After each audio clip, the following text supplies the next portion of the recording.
Hello বন্ধুরা, আমি এই জামরুল গাছটা তোমাদের আগে ভিডিও দেখিয়েছিলাম যে প্রচুর জামরুল হয়েছিল। এখন আমি এই গাছ থেকে কিছু জামরুল ছিঁড়ব, কিছু জামরুল পেরে নেব।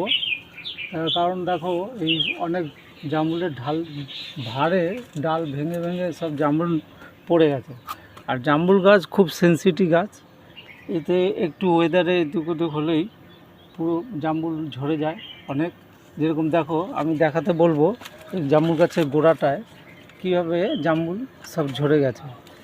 প্লাস হচ্ছে আমার ছাদের নিচে দেখাতে বলবো পুরো নিচটা, নিচে পুরো জামরুল পড়ে আছে কত।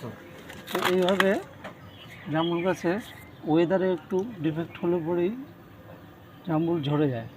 তা আমি দেখছি এখানে মোটামুটি আমার গাছে কিছু মোটামুটি হারভেস্ট করার মতন জামরুল রয়েছে, সেগুলো আমি হারভেস্ট করে নেব। কারণ এগুলো সব পড়ে গিয়ে নষ্ট হয়ে যাচ্ছে। দেখুন এই যে আমি পারলাম